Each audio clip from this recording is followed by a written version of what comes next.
I don't know if there's anything I like talking about less than being injured from running. But for most of us, save for the few people who will never get injured somehow, an injury is bound to happen eventually, most likely because if you're like me, you pushed a little bit too hard, a little bit too often, and it pushed you over the edge. So now you find yourself in a place of, I can't run, I need to take some time off. Or I've got to reduce my mileage and I can't get in the normal training volume that I'd like to be getting in while I'm rehabbing this injury.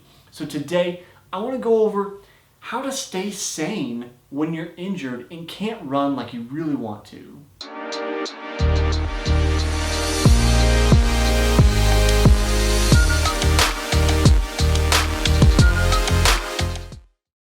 I'm Jesse Funk, the founder of SoulPre.com and the host of this show, Runner's High, where we talk about everything running. So if you are an injured runner and you want to talk about injuries and you want to talk about running and you want to talk about all the things around running, subscribe, stick with me for more episodes every single week. And I've got years worth of backlog you can go through as well. So how do you stay sane when you can't run? It is a very tough challenge, I think, that many of us go through when we become injured. Number one, it knocks us out of our routine. It's like, this is what I do this part of the day. What do I do now? And then we're missing those nice endorphins from running and just the positive physical benefits from running as well. So you go, I'm missing all these things, plus this thing hurts. That sucks. And you kind of end up in this, possibly in this, what I'll refer to as this death spiral of this has gone wrong, and then this has gone wrong, and then you just kind of swirl down into the toilet of despair. And really, it is, to me, in part about framing. This was more difficult when I was in school and racing in high school or racing collegiately, because there's a very definitive timeline on everything. You have seasons, you're getting older, there's only so many championships you can go to. But for most of us, and even if you are in that situation, it's about framing the situation and taking a little bit of a step back, looking at your life in a little bit larger scale, and then thinking about this injury not as a setback, but as an opportunity. And there's several ways to think about this opportunity. The opportunity to, number one, get some rest. So often we only get rest during that off season, or for me, when I was training competitively, I would rest 2 to 3 weeks later into my career competitively, 3 to 4 weeks one time a year. Otherwise, it was basically 11 months of hard training consistently, barring any injuries. So that injury is a sign that your body needs rest, and it's an opportunity to recuperate. So in some ways, you can say, just this is where I am, accept the present, be mindful of that situation that no, I can't run. Aggravating yourself that you can't run isn't going to improve the situation. So what do? Make the most of what you've got. When life gives you lemonades. When life gives you lemons, you make lemonade. When life gives you injuries, you make relaxation time. And part of that goes with seeing that opportunity to relax and what can you do in the meantime.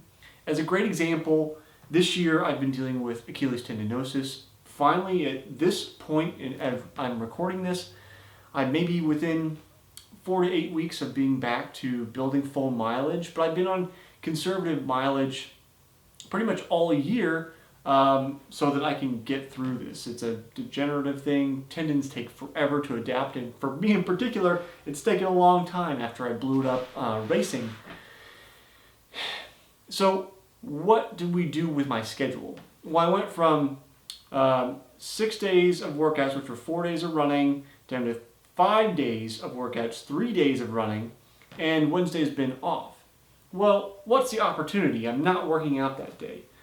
That's been a challenge for me, because I kind of floundered and went, what do I do in the morning now? But my wife's been on maternity leave the last 12 weeks, and so I saw it as an opportunity for time to spend with her. So we've been like going out on Wednesday mornings and having breakfast. This very small window in time where she doesn't have to be up and working at 6 a.m. and I'm also not working or working out right at that kind of morning period where we can spend some time together. That's not physically related, but you're spending a time and taking an opportunity you may not have otherwise. Because when we prioritize running, we do give up other things. So the converse is true as well. When we are forced to give up running, at least for a period of time, then we have the opportunity to do other things we may not have necessarily done before. Now, depending on your situation and your injury, you may take it as an opportunity to do something else active. So like we've really increased my strength training time this year, which is something that I've needed to do for a long time anyway. We nixed one of my bike days and turned that into a strength day, and are using that to kind of hopefully build a much stronger bedrock for me with more strength time than I was getting previously to bolster me against injuries as I age and continue to want to be competitive.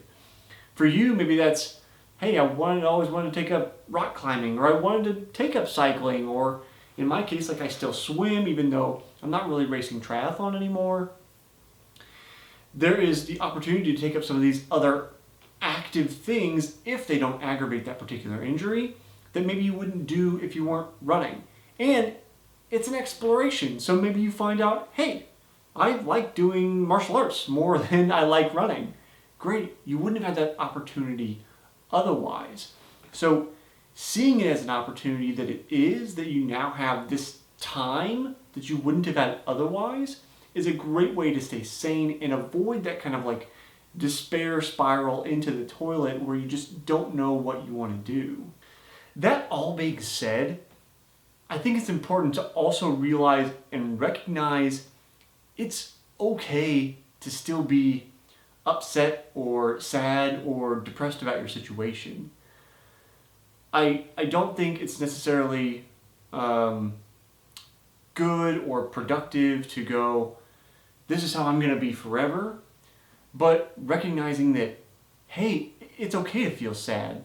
On a personal note, one of the biggest injuries to me, even though like this year the Achilles tendinosis has been the longest lasting injury I think I've ever gone through. In 2018, I think it was, when I was still racing triathlon, still grinding away trying to get to that professional license, I was forced into a crash at a race that was going better than any race had ever gone before. So I was on highs and then hit the low pretty quick, hit the ground at 25 miles an hour, which resulted in my collarbone shattering. I don't know if I've shown this before. I've got this like huge scar here from the surgery that resulted after that crash.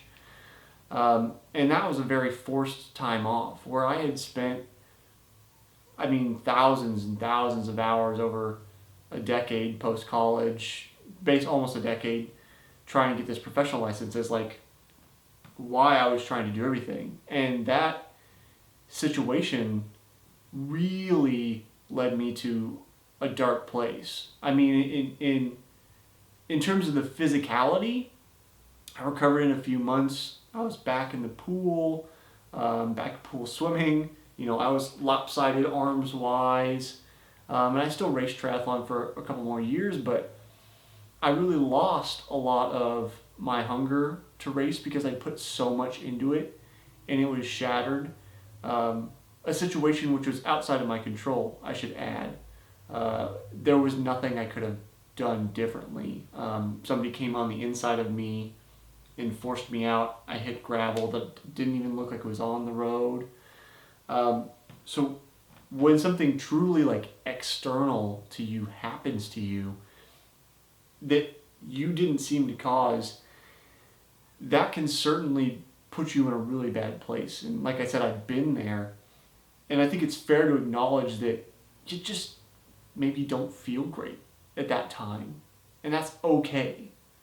But it doesn't mean that you should necessarily just go, this is how it will be forever.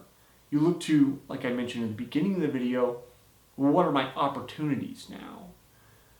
You know, when you're in pain, it's difficult to find a place where you feel okay, where you want to, do something, be productive and be happy, or joyful or content. And acknowledging that is great, but at some point you find it in yourself to go, what can I do now?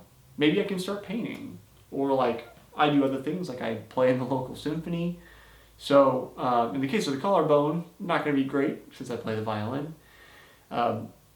But it gives you opportunities to do other things and explore other sides of who you are. One of the things I talk about with my guests on the Smart Athlete podcast, the other show here on this channel, which you should watch, so subscribe, that comes out every Friday. One of the things we talk about a lot of times is divorcing your identity from the activity that you do. We often say, I'm a runner. But when you can't run, then what are you? And this is one of the crucial keys of long-term mental stability when it comes to running or whatever activity and dealing with injuries, is knowing that you yourself are not the activity. You run, but maybe you're not a runner, because when you can't run, what are you? It's an exercise that we probably won't go into today because this video is going to get a little long, but taking inventory of the qualities that you are that aren't reliant solely on running. Like I could say I know that I persevere, I endure. That's one of the qualities regardless of the activity that I know about myself. And you become divorced from that situation where you go, even though I'm, injured, I know that I am still whole. And that's, again, a key to long-term success in staying sane when you're injured, regardless of activity. So that's my general guide on how to stay sane when you're injured. Do you have any questions for me? Comments? Do you want to share your story? Because sometimes we just need a voice to listen. Leave them down in the comments below.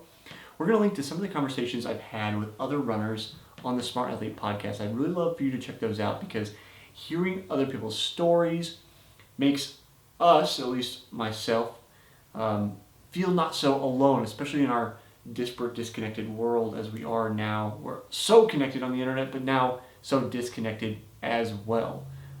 So check some of those out. And again, share your story down in the comments below if you'd like to. I'll see you next time on the next episode of Runner's High.